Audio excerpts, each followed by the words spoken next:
ملاتا إن يتركنا والبر دابتا سلا بلومات وهندا فرماتا ربي بجد والجالة ما أفجباتا مكو نامني يعني وجنزلو كرامكو كبي والكجيل جابك ملنكو akka qaama tokko tarkimee langoo amree rabbii waliin baatee fagoo dhaqoo walirkatti deesseen wal jalaa milikoo akka jaranuuf hime goofticha haaliku kan quraanni faarse kalaama alfaayiku minal mu'miniina rijaalun sadaku akka nuuf dammaqoo Allah yaa rahmaani bifadli rifqika yaa qaahiral kawni yaa bulummaa dhugaa waa'ilasi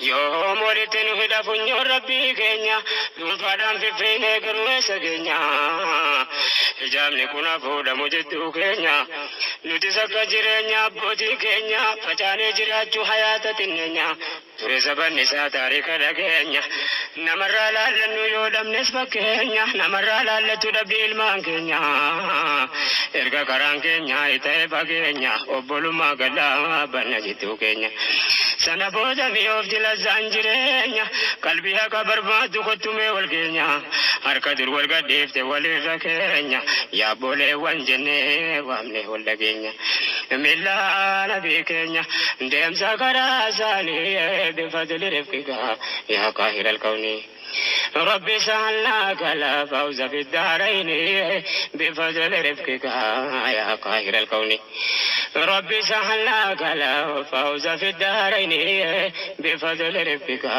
يا قاهر الكون أبل ما جنة وانتنو ايوانو فرمات بربادو مي ولا بربانو قوامي جديني تجلها وانو مي ولا قافنو أددتيانو مي ولي فتانو وانا مولتانو يا ربي نوبو سبلا ولا منو أتنو الراقبيا كان نما خيانو نما كرا ديراتو ديمو والقنو وتونو بوليسا كو جدي همنو قيادة كو فودي أدوي تكنو يو ولا ما افتى ربي سيف بنو يو منافق ما افتى أرضي سياقنو يا ربي نوبو سبلا ولا منو نما يا دقاري والبرت منو كانتانو ملي يومو كيسان بانو أما ولي فيانو وانت ولي دامنو كل جرو كينيا ربي فجرانو السلام عليكم ورحمة الله وبركاته. جرجرتو بكون زتاني نجاف رامن ربي سنبرا جراتو كوجمتو في جلتم تو تردفتو تباتي ما مزيا شو جلت كان رقمتن إيجاكا كم سنيمة يرو دربي ديبيتين توري channelين كي نجلا قبته channelي أنا رد ديبي كان لايك شير ناقودا سبسكرايب ناقودا سنين جديتين توري kanaafuu ammallee like share naagotanii chaanaalii kiyya kun jalaa badee deeffachuu hin dandeenye garuu namni sina yaaleetiin jira waan irraa tureef ta'een beekani imeelii fi bakka bikoodiidhaan an qabu hundaanuyyuu naa deebuu hin dandeenye jechuudha garuu naa deebi'e irratti hojjedha chaanaalii ashaawuruu kan jedhu sanii akkuma dura sinii mana jalaa gubatee viidiyoo babbareedduu gaafa galee jedhee affeerraa qaba akkasuma karaa galuu xayyaara keessa finfinnee iddoo xayyaara bakkatti bu'ee viidiyoo nama jalqaba irratti ustaaz Raayyaa irra hidhee gadi isinii lakkise sun jechuudha dhageeffadhaa jechuudha viidiyoo sanniini daawwadhaa gaafa galuu kan waraabaa ture jechuudha garuu akkuma galee nanii galee torbaan osoo hin geenye chaanaalii waan na jalaa gubateef bakka hin beekne kunis lafuma jiraa qanii san akkamitti akka irratti deebi'ee kanaanillee hojjechuudha bee bakka waan baay'ee yaaddeef baay'ee aareef itti dhiisee jechuudha ammoo abdiin kutadhu jedhee gara kanaanii kunillee biyuun isaatii sa'aatiin irraa ka'eetiin jira kanumarrattuu ni hojjedha jedhee gara kanaan dhufee jira jechuudha iddoon kun hedduu namatti tolaa gaafa galluu hadaamaadha jechuudha gaafa galuu gaafa ni biyya alaatii galuu jechuudha iddoo kana waa nyaanne jechuudha baay'ee namatti tolti hadaamaallee gaafa sana garuu waan waggaa tokko dura amma isinii himuuf osoo hin taane viidiyoo erga waraabee lafa jiraate viidiyoo lafa jiru san isin biraan ga'uudhaaf jechuudha kaayyoon kiyyallee gaafsan karaa galuu biyya keessa akkam akka jirtu biyyi yeroo sun ganna ture ganna baay'ee gannaallee miti garuu gizee bakkanaa kana ture ramadaana dura ture jechuudha hedduu takka namatti tolaa margaa baradheen gaddaa yeroodhaan roobee akka baranaa kanan ture jechuudha viidiyoon jalqaba irratti irra hidhe sunniin isa jechuudha kaloo keessa deddeemu sunniin hedduu namatti tolti bara gaddaa jechuudha biyyi.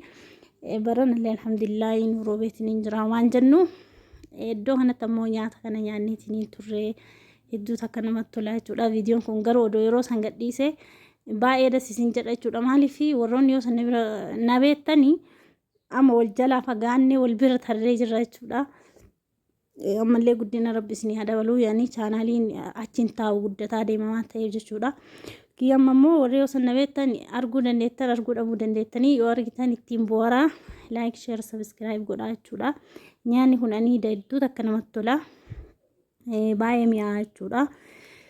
Gaafa sana silaa viidiyoo iddoo agarsiisa sagantaa gaa'ela kiyyaatu ka isinii waraabuu ture kaa'umaa gochuu hin dandeenye garuu viidiyoon hin jiraa isinii viidiyoo jiru gannu dhiisii ittiin boorraa isinaan jettan gadi isinii dhiisaa akka isinitti like share naa gootanii bakkatti na deebistanitti ilaalee jechuudha. Kanaafuu chaanaaliin kiyya naa deebi'eetiin hin jedhe irratti hojjedha. Yoonaan deebinii kanuma naa guddisaa isiniin jedha hordoftoota koo. Isin nagaa jirtanii anamootu nagaa qaba alhamdulillahi. Bakkeen kun hedduu takka namatti tola baay'ee takka bareeda. Nyaata asitti nyaanneetiin turre jechuudha. Asitti ammootu iddoo bashannanaa hedduu namatti tolu jechuudha. Daawwannaaf illee obboleettii tiyya takka wajjin gaafa sana kun immootu iddoon bashannanaa kun biyya alaati biyya keessaa miti gaafa sanii galuuf qophaa'ee jira. Bakkee kana dhannee xiqqoosii sammuu keenya faafaa goonee babbashannannee bakka kanaa jechuudha. Seeti seentar jedhama bakkeen kuni. Achi dhannee hedduu takka taphannee hedduu takka bashannannee daawwannee bariisaa sana immoo xayyaanaan gara biyyaa galee jechuudhaani. Viidiyoo kanallee gaafa san isinii maree isin biraan ga'uu ture yaadni kiyya jechuudha. Garuu wanta akkuma isinii meeqa irra deddeebuun isin taatu waan chaanaaliin badeef isin biraan ga'uu dhabee isiniin jedha. Like share godhaatii kan manaa guddisaa isiniin jedha obboleeyyan kiyya. Bakkee kanatti gaafa sanii as dhufnee suuqii dhufnee achumaan suuqillee qabaa iddoo bashannanaallee qabaa beektanii bakkeen kun. Akkasitti iddoo kana turree meeshaalee kan hin bibbitadhee bakka kanaa gallee jechuudha. Jireenya biyya alaa keessatti akkamitti akka dabarsaa turre hedduu takka namatti tola jechuudha.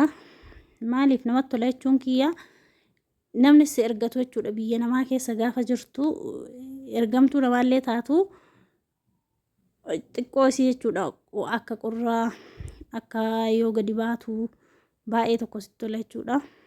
Haa ta'u kaa biyya ofiitu caala garuu biyya ofiitti caalaa isiniin jedha hordoftoota kiyyaa. Haga feetes taatu biyya namaa irraa galuun hin hafu waan ta'eef iddoo kanatti inni hojiin haasaa jirra.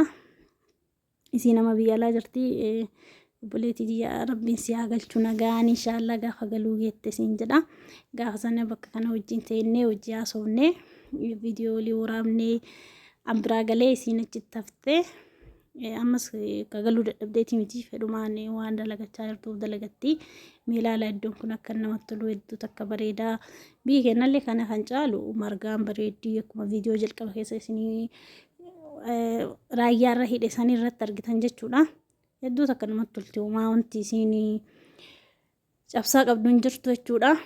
Alhamdulillah jireenyi keessaatti caalaa yoo jettan birrii argachuufi akka biyya ormaatii sammuu nagaatiin jiraatanii nagaa rafanii ka'anii waan argan nyaatanii dhuganii waan argan dalagatanii jiraachuuf biyya ofii caalaa. Garuu biyya keenyaa rabbiin nagaa haa kennu nagaatu caalaa jechuudha. Biyya namaa kana keessatti jechuudha. Hagam jirru guutuu osoo nu ergatte jechuudha. Arabni haguma jirru guutuu osoo nu ergatte booda biyyuma teenya tanii laaftu jennu tana isi galuun kenna nafu. Kanaafuu biyya namaa caalchifachuun biyyuma kan kee gara dhaqanirra gara maaliitu caalaa gara galantu caalaa jedha Oromoo mammaku. Kanaafuu gara galansan caalchifannee warroonni biyya namaarraa biyya keenyaa biyya namaatitti hafnee fagaannee turree jaalalli biyya namaa yookiin immootu jaalalli birrii nu hawwatee biyya namaatti hafne biyyuma keenyatti haala keenya mijeeffannee yoo deebine namatti tola jechuudha. Garuu yoo haala ofii osoo mijeeffatiin gara biyyaa deebi'an baay'ee ulfaataa biyya keessatti illee jiraatuuni. Ammootu biyya galanii kanii deebi'anii biyya ofiirraa gara biyyaa deemuun illee in ulfaataa namatti hin tolu das naman jedhu. maaliif deemsuma ta'a jechuudha. Amma biyya namaa ka deeme jechuudha. Yeroo dheeraa taa'ee haala mijeeffadhe isiniin jechuu kiyyaatti gaafa galu jechuudha. Galuu urga galee urga biyya namaa sanii galee qalbiin kiyya sirriirraa haana qaba. Maaliif akka ta'e hin beeku. Jireenyis akka biyya namaa sanitti mijaa'ee yookiin immoo namaa ergamee manuma namaa bareedaa ka arabaa kana keessa jiraachuu baadhulleen jechuudha. Jireenyuma xiqqoo tiyyata biyya keessa jiru sanitti alhamdulillaahi rabbiin galanni haa ga'u. Babbareedaa biyya namaa kana hanga ammaa jechuun nana hawwisiifne jechuudha. Biyya namaa keessa jiraachuuf waan na hawwisiise hin qabu jechuudha. Maaliif booda illee hin beeku booda kiyyaas hin beeku jechuudha. Hanga waggaa tokko galee biyya kiyya keessa taa'e kana biyya namaatti deebi'a jedhee waan hawwee takka illee hin qabu jechuudha. Garuu I don't know maaliif akka ta'e hin beeku. Biyyi garuu anaaf waa hunda caaltii jechuudha. Bareedinni bakkee namaan itti argamu hunniin biyya namaati. Garuu biyyiti kana caalaa anaaf bareedduudha. Isiniin jedhaa hordoftoota koo kan biyya ormaarraa na daawwataa jirtanii. Inshaallah ka rabbiin biyya keenyatti nagaan isin galchee rabbiin jireenya gaarii isin haa jiraachisu isiniin jedha. Viidiyoo kana gaafa san waraabee jedhee isinii dubbadhee isiniin jira. Laayik sheer godhaa sabiskiraayib godhaatiin na jajjabeessaa isiniin jedha obboleeyyan kiyya. Egaa ka viidiyoo kanaa gadhumaa daawwadhaa namatti tolaan bareedaa. Viidiyoo biyyaa of keessaa qaba ka biyya alaa of keessaa qaba. Haasonni kiyyallee yoo isin gammachiisuu baate yaada keessan koomentii jala naa kennaa. Bakka kanatti immoo caammaa bitu turre caammaan iddoo kanaa hedduu takka nama bareeda jechuudha. Shashaggaadhallee yoo barbaaddan bitachuu hin dandeettanii warroonni makkaan keessa jirtanii baay'ee bareeda caammaa bitaa turre bakka kanaa jechuudha. Kan magaluuf boru barara jedha galgala deemne shaanxaallee bakka kanaa biteetiniin ture hedduu takka bareeda jechuudha. Gaafa sanaa nama viidiyoo kana galee ka'ee ideetiif godhee gadi isinii dhiisu ture garuu gadi isinii dhiifnee waan gadi isinii dhiisu dhabeef isinii meetiniin jira. Kanaafuu chaanaalii Mamaziyaa Shawuu jedhu kanarratti na jajjabeessaatii akka deebi'ee hojjedhu naaf taasisaa isiniin jedha. Sagalee gaafa sana ittiin waraabnu irraa kute malee caammaan asii hedduu takka das nama jira jechuudha. Ka biyya keessaallee ni jira garuu biyya keessallee akkanatti numa jira. Caammaan ka biyyaattu caalaa moo ka biyya alaattu caalaa hoo jettanii gatii fi wanta achitti biyyan ture sanii yookiin riyaalaan bitamuuf kaachiitu caalaa. Asii garuu gatii guddaan bitattaa caammaa orjinaala bitattaa jechuudha. Hedduu takka orjinaala ka biyya keessaa kaachii ammoo nammaa gaachi bitadhee galee asii goggodhachuu jiru yooma san buqqaa jechuudha. Guyyaa takka karaa dheeraadhaan deemte dafee buqqaa jechuudha.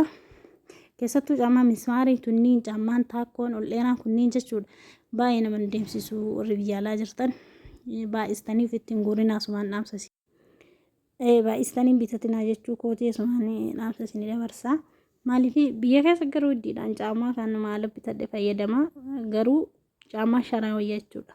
Kaalaa bitatan hedduu takka caammaa sharatu shaggaadha malee caammaa mismaariin kunniin magaalaallee jiraattu jechuudha biyya keenyatti. Roobaa yeroo gannaa roobaa yeroo bonaa daaraadha. Kanaafuu caammaan inni guddaan nama fayyadu caammaa mismaarii kanneen osoo hin taane caammaa sharatu si fayyada. Bonas daaraaf si fayyada. Gannanne yoo gadi hin baate yoo bishaan seenee yookiin immootu jedhe malee homaa baay'ee akkasuma danni wanta nu jedhu hin qabu jechuudha. Biyya keessatti illee kan hin jirti jechuudha. Caammaan taakkoo taatee ta biyya keenyaan namaaf taatu deemsaa fi gadiin bahiinsaaf namaa taatu hin jirtu jechuudha. Akkachii kaartoonii biti akkachiin buuqqaatu. Kanaafuu biyya namaa keessa jedhistanii mallaqa keessan baastanii baay'ee caammaa akkanaa tanniin hin guurinaa jechuu kooti. Mismaara isiniin jedha caammaa mismaara tanniin jechuudha. Maaliif akkaataa lafa keessaniitiin madaaltee bitachuu hin dandeetta jechuudha. Garuu caammaan sharaan bakka kamittuu ni fayyada jechuudha. Amma sharama uffatanii biyya keessatti illee hedduu takka namatti tolaa das nama jira. Garuu caammaan duubaan ol jettu tanii banaa tunniin biyya keenya keessatti uummata akka iyyuu nama fayyadu jechuudha. Deemsa guyyaa takkaatu iyyuu nama deemsistu jechuudha. Ati yeroo hunda ispaaltirra deema jettee yoo kaa'uuf abdattu wayii taatee bitachuu hin dandeetta jechuudha. Keessattuu laata akka ol qabu gurraatti tana jechuudha. Ispaaltirrallee yeroo hunda deemtu si mucuraatti biyyi keenya akkuma beektanii ispaaltirrallee yoo ta'e karaa korokodaan hin dhabamuu jechuudha. akkasisniin jedha obboleeyyan tiyyaa garuu haala keessan mijeeffattanii gaafa gara biyya keessanii galtan hedduu takka dasiisin jedha rabbiin inshaallah nama hundaafuu yaada muraada guutee rabbiin nagaa biyya keessanii isin haa galchuu an naga qabaa viidiyoo kee laayik sheer sabskiraayib gochuun dagatinaa hanga viidiyoo biraatii walitti deebinutti assalaamu alaykum warahmatullaahi wabarakaatu turtii gaarii naaf qabaadha baay